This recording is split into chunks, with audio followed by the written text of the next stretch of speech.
मेरे प्यारे बच्चों, एक बार फिर से आप लोगों का ऑनलाइन क्लास में स्वागत है। जैसा कि आप लोग अभी पढ़ रहे हैं कुछ विशिष्ट कोणों के त्रिकोणमितीय अनुपात, तो आपने जैसा कि देखा कि विशिष्ट कोण कौन कौन से हैं जिसका त्रिकोणमितीय अनुपात हम लोग यहाँ पे पढ़ रहे हैं।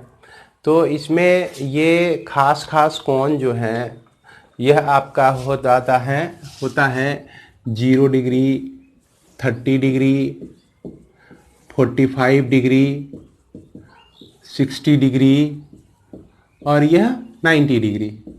तो ये खास एंगल्स हैं। इसमें हम लोग क्या करते हैं कि साइन ऑफ एंगल ए का वैल्यू निकालते हैं। तो किस तरह से निकाल सकते हैं, अब इसको हम देखेंगे कि इसको याद किस तरह से रखा जाए।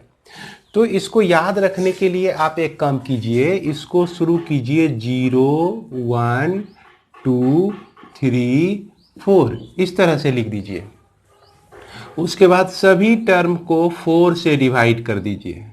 तो सबको हमने क्या किया, 4 से डिवाइड कर दिया। फिर उसके बाद सब पर स्क्वायर रूट ले लेते हैं। स्क्वायर रूट ले लेने से इस तरह से यह वैल्यू आ जाता है।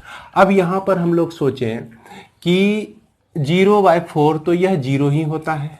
1 का वर्गमूल, 1 का स्क्वायर रूट हमारा 1 होता है और 4 का स्क्वायर रूट 2 होता है। इस तरह से साइन ए 30 डिग्री यानी कि साइन 30 डिग्री का वैल्यू जो होता है वो 1/2 हो जाता है।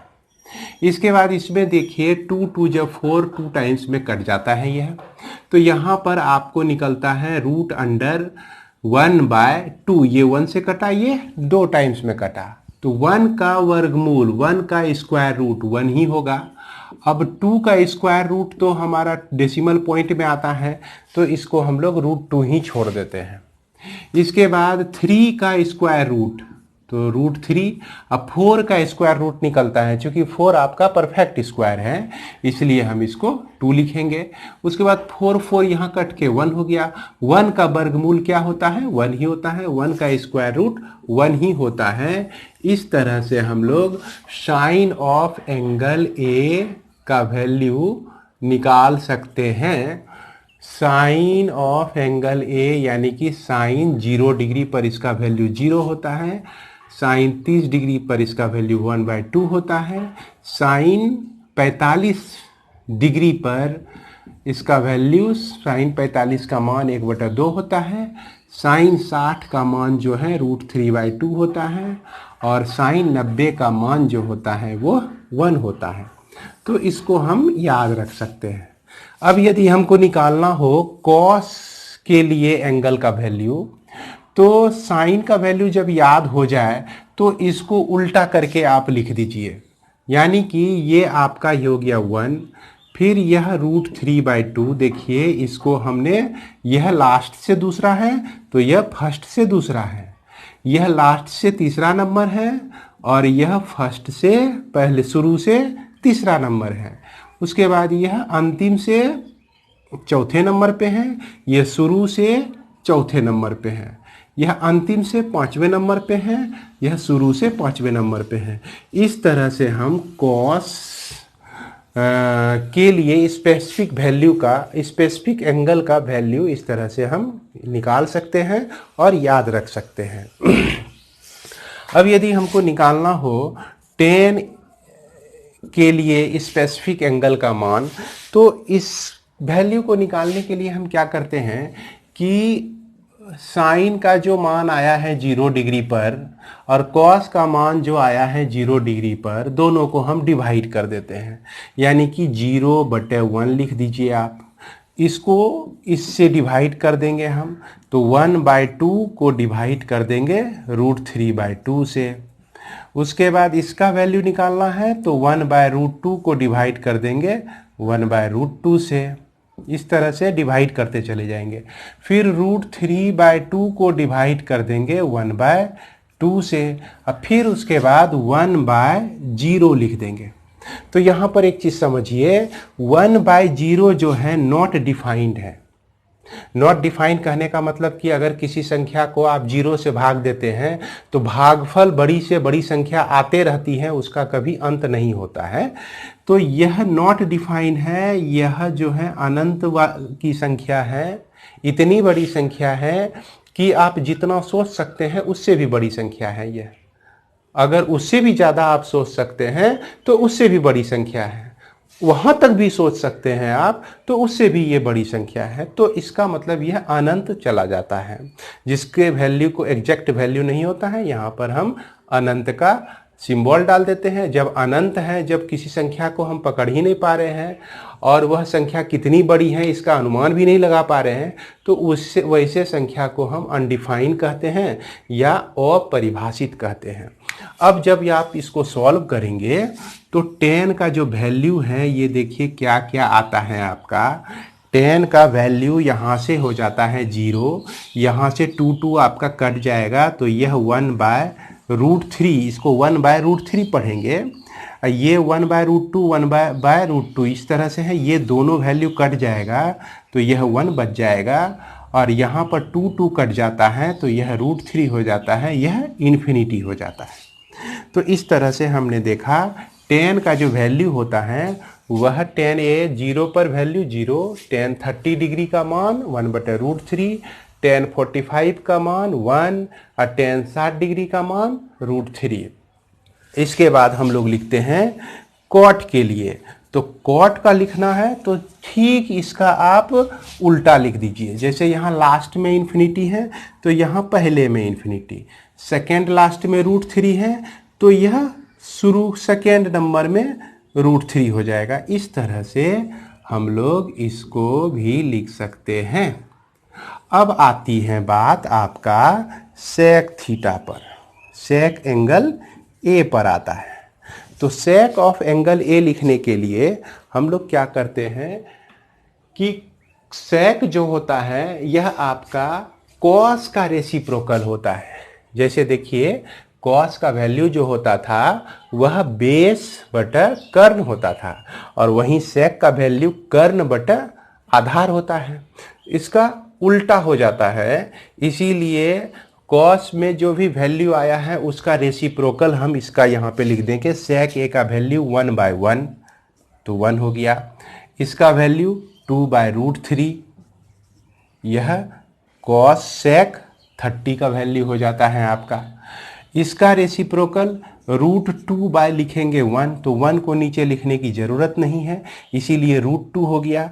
अब आपको पूछे कि सेक 45 का वैल्यू कितना होता है तो आप कहेंगे √2 होता है। अगर पूछे सेक 60 का वैल्यू कितना होता है तो यह आपका 2/√3 होता है।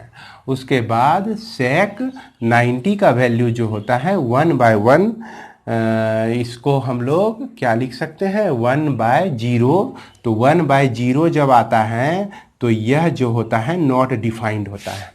इस तरह से हम लोग लिख सकते हैं।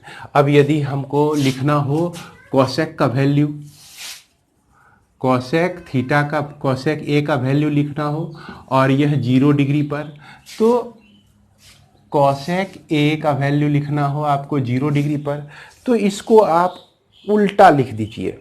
सेक में लास्ट में वैल्यू इन्फिनिटी है तो इसका फर्स्ट में इन्फिनिटी हो जाएगा। 30 डिग्री में इसका वैल्यू क्या हो जाएगा 2/√3 हो जाएगा। उसके बाद 45 डिग्री, कोसेक 45 डिग्री का मान कितना हो जाएगा √2 हो जाएगा, √2 हो जाएगा।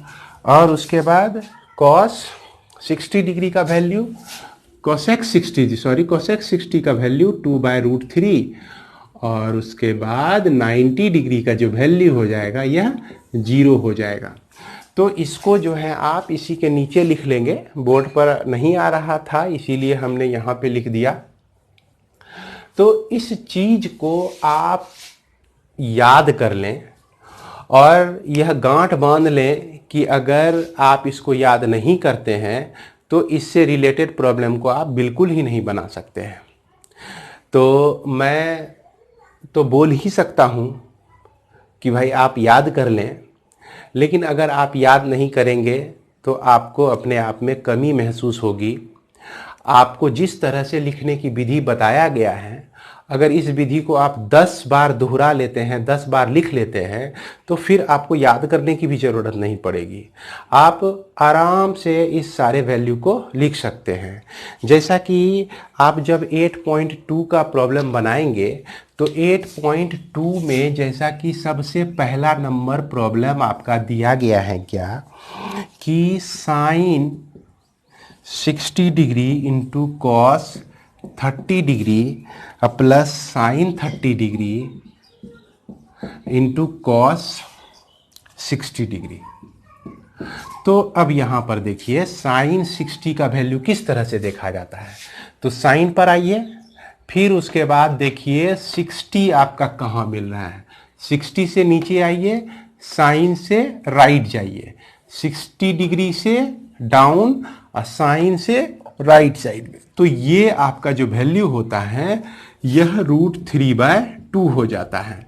cos 30 का वैल्यू हम कैसे देखेंगे। cos पे आइए, फिर ऊपर 30 को देखिए, तो 30 के नीचे और cos के थ्रू हॉरिजेंटल लाइन और 30 से आपका वर्टिकल लाइन, तो ये आपका यहाँ पे मिल रहा है √3/2। तो इसका भी वैल्यू आपका √3/2 हो जाता है। साइन 30 का वैल्यू आपको देखना है, तो किस तरह से देखेंगे। साइन से हॉरिजेंटल लाइन और 30 से वर्टिकल लाइन, यानी कि लंबवत रेखा, तो यह 1/2 पर जाकर दोनों लाइन मिल रहा है। तो इसका वैल्यू आप लिखेंगे 1/2। और cos 60 का वैल्यू देख लीजिए, cos में चलेंगे, फिर 60 में चलेंगे, यहाँ से लंबवत रेखा, यहाँ से क्षैतिज रेखा, फिर यह 1/2 पर मिल रहा है, तो हम इसको 1/2 लिखेंगे। अब √3 गुना √3, तो यह आपका होता है 3, 2 × 2 4 प्लस 1/4। अब इसका एलसीएम हो गया 4, 3 + 1 = 4/4 = 1। इस तरह से हम देख रहे हैं कि एक्सरसाइज 1.1 का पहला नंबर का प्रॉब्लम का आंसर आपका 1 आ जाता है। इसके बाद हम लोग दूसरे नंबर में चलते हैं। दूसरा नंबर देखिए क्या है कि 2tan square 45 degree plus cos 30 degree, cos square 30 degree अब माइनस साइन स्क्वायर 60 डिग्री। तो इसमें देखा जाए 2 × tan 45 का वैल्यू, तो tan 45 का वैल्यू 45 से वर्टिकल लाइन और 10 से हॉरिजेंटल लाइन कहाँ पे मिल रहा है 1 पे। तो यह 1 का चूंकि स्क्वायर है ये, तो 1 का स्क्वायर हो जाएगा, प्लस cos 30 का वैल्यू अब देखना है। तो जैसा कि cos 30 का वैल्यू जो है ये आपका √3/2 है, तो √3/2 का होल स्क्वायर लिख देंगे। अब फिर साइन 60 का वैल्यू देखते हैं, तो साइन 60 का वैल्यू जो है यह भी √3/2 होता है, तो यहाँ पर √3/2 का होल स्क्वायर लिख देते हैं। इस तरह से लिखना है, ध्यान रखें। हमको उम्मीद है कि ये समझ गए होंगे कि स्क्वायर यहाँ पे रहे तो किस तरह से ये वैल्यू हम लिखते हैं। तो यहाँ पर ये दोनों वैल्यू आपका कट जाता है, बच गया क्या आपका सिर्फ 2 बच गया और 1 का स्क्वायर बच गया। इसको जब आप सॉल्व करेंगे तो यह क्या आ जाएगा 2 × 1 2 आ जाएगा। तो इस एक्सरसाइज को बनाने से पहले हम रिक्वेस्ट करेंगे सभी बच्चों को कि आप इस टेबल को ज़रूर याद कर लें, और यदि आप 10 बार इसे लिख लेते हैं तो आपको निश्चित रूप से आपको याद हो जाएगा। क्योंकि यह ट्रिक तो बहुत इजी है, बच्चे समझते हैं कि अरे बहुत आसान है, वह 0 1 2 3 4 लिख देना है, सबको 4 से डिवाइड कर देना है, फिर रूट डाल देना है। आप एक वैल्यू को तो निकाल लीजिएगा, अगर इसको बार बार नहीं लिखे रहिएगा तो आपका माइंड जल्दी से प्रोसेस नहीं कर पाएगा। तो प्रोसेस नहीं कर पाएगा कहने का मतलब कि जैसे 10 का वैल्यू निकालना है तो 10 का वैल्यू आते आते आपको बहुत कठिनाई हो जाएगी, और उसके बाद आप जो है इसको गलत भी रख सकते हैं। इसीलिए अपने माइंड की प्रोसेसिंग को तगड़ा करने के लिए, ठीक करने के लिए, सटीक करने के लिए ज़रूरी हो जाता है कि आप इसको बार बार लिखें, कम से कम 10 बार लिखें बिना देखें। तो हमें उम्मीद है कि आप इसके सारे वैल्यू को याद रख पाएंगे। तो इसके बाद हम लोग बढ़ते हैं क्वेश्चन नंबर, इसी का 1 का ही क्वेश्चन नंबर 3 में।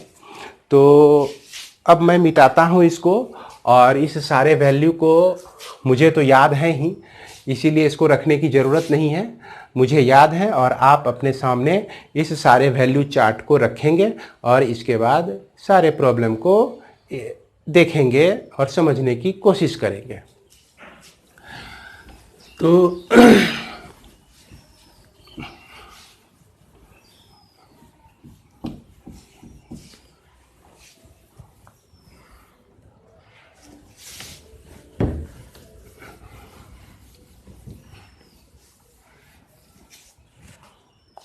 देखते हैं हम लोग क्वेश्चन नंबर 3 को। इसमें कहा गया है cos 45 degree by sec 30 degree plus cosec 30 degree. तो cos 45 का वैल्यू होता है 1/√2, और यह आपका sec 30 का वैल्यू देखिए 2/√3 आता है यह वैल्यू, और cosec 30 का जो वैल्यू है यह 2/1 आता है, 1/√2। अब यहाँ पर हम √3 एलसीएम ले लेते हैं, तो हमें प्राप्त होता है, क्या प्राप्त होता है, यह हो जाता है 2 + 2√3, ये मिल जाता है। अब देखिए तो इसको ऐसे लिख सकते हैं हम लोग, यह √2 1/√2, यह √3 आपका ऊपर चला जाएगा, और इसमें 2 अगर कॉमन लेते हैं तो 1 + √3 हो जाता है। अब इसको हमको रेशनलाइज करना है, तो इसको √2 से मल्टीप्लाई कीजिए, तो इधर भी √2 से मल्टीप्लाई करना पड़ेगा नीचे में भी। उसके बाद इसको 1 - √3 से ऊपर भी मल्टीप्लाई कर दीजिए, और 1 - √3 से नीचे भी मल्टीप्लाई कर दीजिए। अब देखते हैं √3 और √6, √2 मिलके √6 हो जाता है आपका। इसके बाद इसको आप चाहें तो ऐसे भी लिख सकते हैं, ये जो वैल्यू है आपका √3 - 1 लिख सकते हैं, तो इसको भी हम √3 - 1 ही लिखेंगे, क्योंकि अगर निगेटिव कॉमन लेते हैं तो यह दोनों वैल्यू इसी तरह का आता है, इसमें कोई फ़र्क नहीं पड़ता है, इसीलिए ऐसे भी लिख सकते हैं। अब हमको समझ में आएगा कि लिखने से क्या फ़ायदा होगा, कि यह √3 - 1 बाय, अब यहाँ पर देखिए आप, यह जो वैल्यू है √2 और √2 मिलके हमारा 2 हो जाएगा, और एक 2 यहाँ पर है ही, 1 + √3 और √3 - 1, तो ये a - b और a + b के फॉर्म में है, तो यह 3 - 1 हो जाएगा। इस तरह से यह √6 √3 - 1 बाय, यह आपका आ जाता है 8। अब इसको हम मल्टीप्लाई कर देते हैं यहाँ पे, तो यह हो जाता है आपका √6 × 3 6 × 3 माइनस √6/8। इसको हम इस तरह से लिख सकते हैं, 3 × 3 × 2 लिख सकते हैं, माइनस √6/8 लिख सकते हैं। अब 2 बार 3 है तो एक 3 बाहर आ जाएगा, 3√2 माइनस √6/8। तो यही हमारा आंसर हो जाता है इस क्वेश्चन नंबर 3 का। अब हम लोग देखते हैं क्वेश्चन नंबर 4 को। क्वेश्चन नंबर 4 में आपका दिया गया है sine 30 degree plus tan 45 degree minus cosec 60 degree minus cosec 60 degree अब by sec 30 degree plus cos 60 degree और प्लस कॉट 45 डिग्री। अब इसमें क्या करना है, सारा वैल्यू आपको टेबल तो याद होगा ही, अगर टेबल याद नहीं है तो उसे मिला के देखिए आप। साइन 30 का वैल्यू होता है 1/2, tan 45 का वैल्यू 1 और कोसेक 60 का वैल्यू जो होता है वो 2/√3 होता है। सेक 30 का वैल्यू 2/√3 प्लस कॉस 60 का वैल्यू 1/2 प्लस कॉट 45 का वैल्यू 1 होता है। अब ऊपर में भी हमारा यहाँ पर क्या देख रहे हैं कि एलसीएम 2√3 आता है, जिसके चलते यहाँ पर आपका √3 हो गया। अब +1 के जगह पे 2√3 आ जाएगा। अब फिर उसके बाद -4, इस तरह से लिख सकते हैं हम लोग। उसके बाद यहाँ पर भी आपका एलसीएम 2√3 होता है। उम्मीद है कि यह एलसीएम लेने में आप लोगों को दिक्कत नहीं हो रही होगी, आपको समझ में आ रहा होगा। अगर आपको समझने में दिक्कत होती है यहाँ पर, तो इसको रोक के आप खुद सॉल्व करने की कोशिश करें। हमें उम्मीद है कि समझ में आ जाएगा। तो यह जो वैल्यू हो गया आपका 4 + 2√3 सिर्फ आ जाएगा इसके चलते, और इसके चलते 2√3 आ जाएगा। अब यहाँ पर जो है 2√3 यह कैंसिल हो जाएगा। आप इसको अगर दिस बाय दिस, तो ये नीचे वाला टर्म ऊपर चला जाता है और फिर यह जो टर्म है इसके साथ मल्टीप्लाई हो जाता है। तो इस कंडीशन में 2√3 कट जाता है। तो सबसे टॉप में जो एक्सप्रेशन है उसको हम 3√3 - 4 लिखेंगे, और नीचे में जो एक्सप्रेशन है तो 3√3 + 4 लिखेंगे। अब हमको क्या करना है, अब इसको हमको रेशनलाइज करना है। रेशनलाइज करने के लिए हम क्या करते हैं कि ऊपर नीचे मल्टीप्लाई कर देते हैं 3√3 - 4 से, और यह 3√3 - 4 से इसको मल्टीप्लाई कर देते हैं। तो हम देखते हैं क्या कि यह जो है 3√3 - 4, 3√3 - 4, तो यह हो गया 3√3 - 4 का होल स्क्वायर हो गया। और यह जो है a + b a - b के फॉर्म में है, इसलिए हम इसको लिख सकते हैं 3√3 का होल स्क्वायर - 4 का होल स्क्वायर। इस तरह से a - b का होल स्क्वायर का फॉर्मूला, a - b का होल स्क्वायर का फॉर्मूला क्लास 9 में आप लोग को याद कराया गया था। याद कीजिए आप लोग क्या होता है। तो इसको हम लोग लिख सकते हैं 3√3 का होल स्क्वायर, इसको मैं डायरेक्ट लिख रहा हूँ। तो यह 27 हो जाएगा, +16 हो जाएगा, -4 × 12 × 24√3 बटे 3 × 9 × 9 27 और -16। तो 27 और जोड़ 16, ये आपका हो जाता है 43। 43 - 24√3 बाय 27 - 16, यह आपका 11 आ जाता है। तो यही आपका आंसर हो जाएगा किसका, क्वेश्चन नंबर 4 का। इस तरह से हम लोग क्वेश्चन नंबर 4 को भी सॉल्व कर सकते हैं। अब हम लोग देखेंगे अगला क्वेश्चन। अगला क्वेश्चन आपका 5 में देखिए दिया गया है कि 5 cos स्क्वायर 60 डिग्री, इसको आप लोग लिख लें, स्क्रीनशॉट लेके रख लें, और इसको ज़रूर ही लिखें अपने कॉपी में, ताकि आपको भेजने में दिक्कत नहीं हो, आप समय पे हमको भेज सकें लिखकर। तो मैं इसको मिटाता हूँ। अब आगे देखते हैं हम लोग।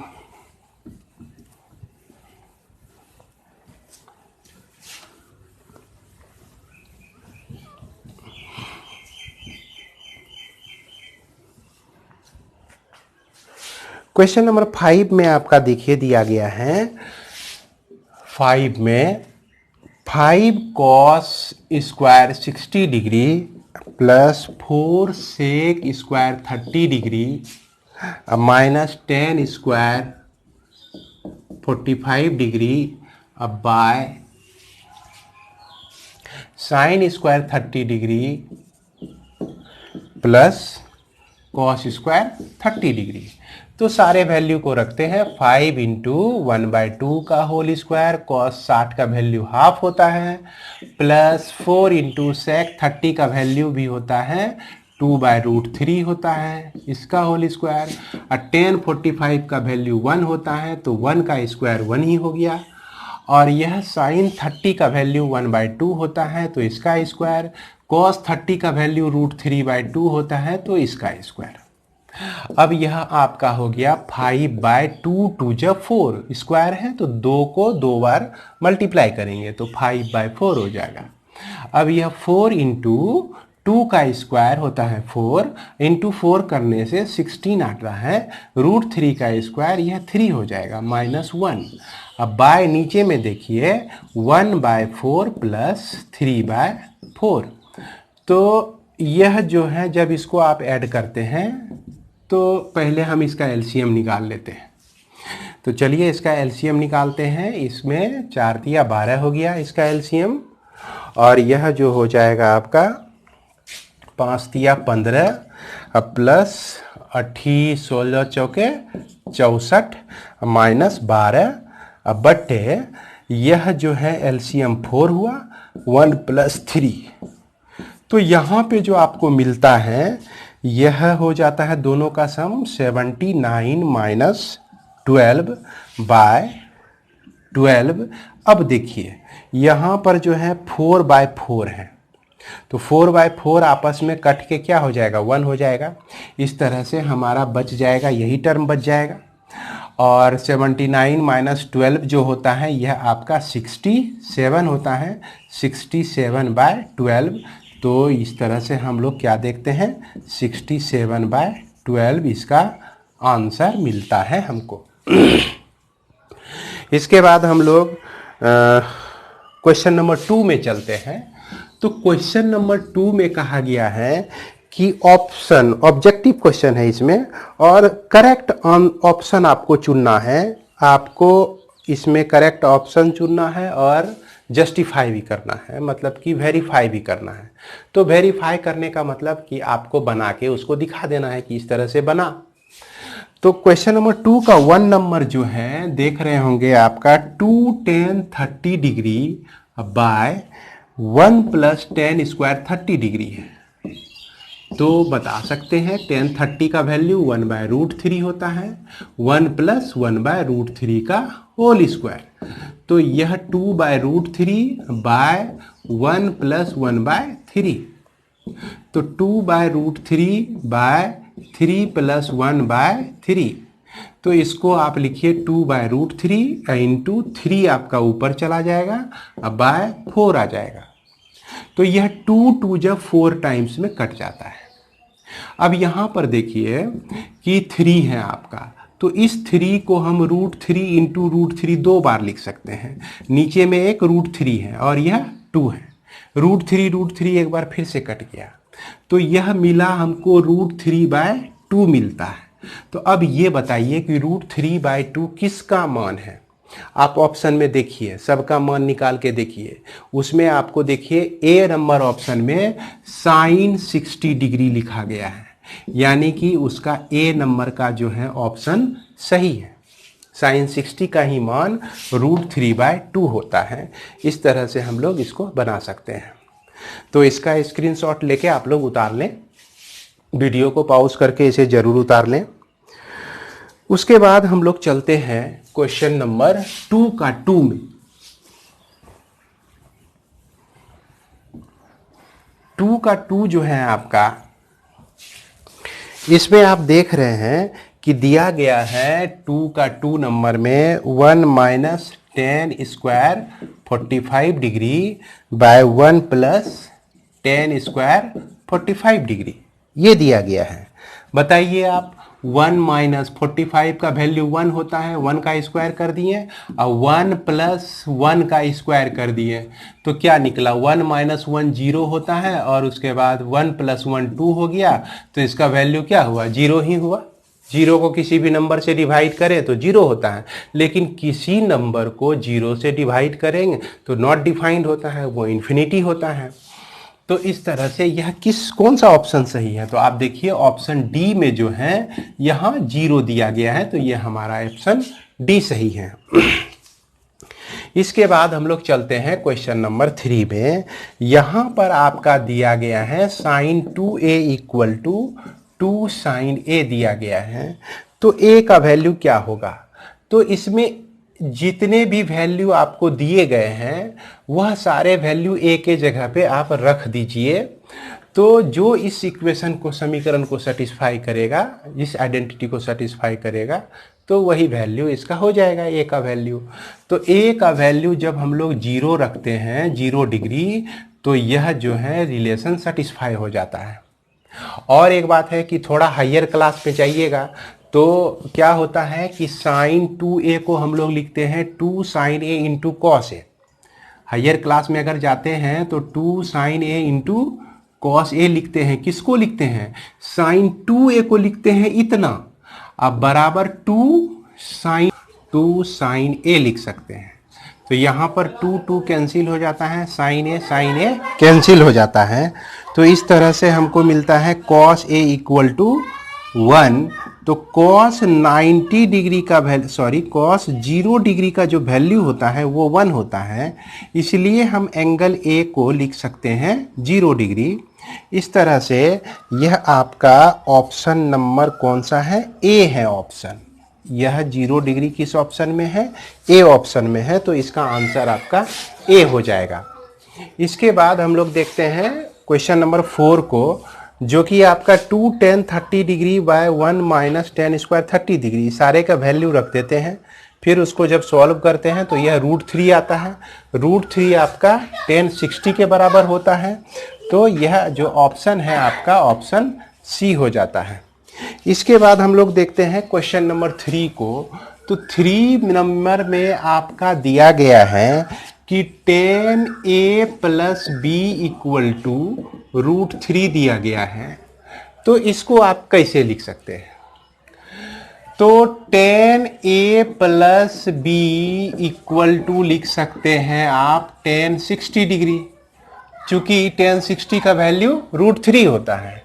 अब यहाँ से दोनों तरफ से हम tan को कैंसिल कर दें तो यह a plus B equal to 60 degree मिल जाता है। उसके बाद इसी में दूसरा आपका टर्म दिया गया है tan a minus B equal to 1/√3। तो tan a plus minus B equal to लिख सकते हैं हम लोग tan 30 डिग्री, चूंकि tan 30 का वैल्यू 1/√3 होता है। इस तरह से यह a minus B equal to 30 degree हो जाता है। अब यह इक्वेशन 1 और यह इक्वेशन 2, अब इस दोनों इक्वेशन को आप सॉल्व करेंगे। किस तरह से हम लोग सॉल्व कर सकते हैं? तो इसको सॉल्व करने के लिए इसको मिटाते हैं और देखते हैं इसका सॉल्यूशन। तो यह आपका हो जाएगा a plus B equal to 60 और a minus B equal to 30। यहाँ b आपका कैंसिल हो जाता है तो 2a इक्वल टू 90। तो a का वैल्यू 45 डिग्री एंड b का वैल्यू यह 45 प्लस b इक्वल टू 60। तो b का वैल्यू जो है यह आपका 15 डिग्री आ जाता है। इस तरह से एंगल A 45 डिग्री और यह एंगल B बराबर 15 डिग्री। इसके बाद हम लोग ट्रू और फॉल्स में चलेंगे। जैसा कि ट्रू और फॉल्स में क्वेश्चन नंबर 4 में आपका दिया गया है कि साइन A प्लस बी को साइन A प्लस बी क्या आप लिख सकते हैं? तो यह जो है आपका पहला नंबर फॉल्स हो जाएगा। देखते हैं इसको हम लोग। जैसा कि शुरुआती इस क्लास के शुरुआती में ही हमने बताया कि साइन A प्लस बी को हम sine A plus sine B लिख सकते हैं। तो यह जो है आपका स्टेटमेंट फॉल्स हो जाएगा। दूसरा नंबर में कहता है कि the value of sine theta increases as theta increases. तो साइन थीटा का जो वैल्यू है वह इंक्रीज करता है जब थीटा का वैल्यू इंक्रीज करता है। यह आपका सही है। तो दूसरा नंबर आपका ट्रू, यानी कि इसको सत्य लिखेंगे। तीसरा नंबर जो है आपका दिया गया है the value of cos theta increases as theta increases. तो यह आपका फॉल्स हो जाएगा। कॉस थीटा के कंडीशन में उल्टा होता है, तो इसलिए यह आपका क्वेश्चन नंबर 3 फॉल्स। और 4 नंबर हम देखेंगे साइन थीटा बराबर cos theta for all value of theta. तो क्या साइन थीटा और कॉस थीटा सभी वैल्यू के लिए हो सकते हैं? नहीं हो सकते हैं। सिर्फ 45 डिग्री के लिए दोनों बराबर होते हैं। तो इसीलिए यह जो है फॉल्स हो जाएगा, यानी कि असत्य हो जाएगा। और उसके बाद 5वां नंबर में है cot A is defined for A equal to 0 degree. तो कॉट ए जो है ए इक्वल टू 0 डिग्री पर क्या डिफाइन है? तो अगर कॉट ए के जगह पर 0 डिग्री हम लोग रख दें तो कॉट 0 का जो वैल्यू हो जाता है वह इन्फिनिटी होता है, नॉट डिफाइंड होता है। तो इस तरह से यह भी हमारा कह रहा है नॉट डिफाइंड, इन्फिनिटी हो जाता है, इसका मतलब यह सही है। तो क्वेश्चन नंबर 5 जो है आपका ट्रू है, यानी कि यह सत्य है। तो इस तरह से यह एक्सरसाइज 8.2 आपका समाप्त होता है। मुझे उम्मीद है कि आप लोगों को बेहतर ही समझ में आया होगा, और यदि समझ में नहीं आता है तो इस वीडियो को 2 बार 3 बार देखें। हमें उम्मीद है कि आप लोगों को ज़रूर समझ में आ जाएगा। फिर भी यदि समझ में थोड़ी मोड़ी कसर रह जाए तो आप व्हाट्सएप के माध्यम से हमारे साथ जुड़ सकते हैं, और उसमें कुछ क्वेश्चन जो नहीं समझ में आया हो, जो जहाँ दिक्कत होती हो, तो आप हमसे अवश्य पूछिए, क्योंकि यह ऑनलाइन क्लास संपूर्ण क्लास है। आपको कहीं जाने की ज़रूरत नहीं है। आप चाहें तो इससे बेहतर से बेहतर तरीके से पढ़ सकते हैं और समझ सकते हैं, अपनी समझ को बहुत ज़्यादा ठीक कर सकते हैं। तो इसी के साथ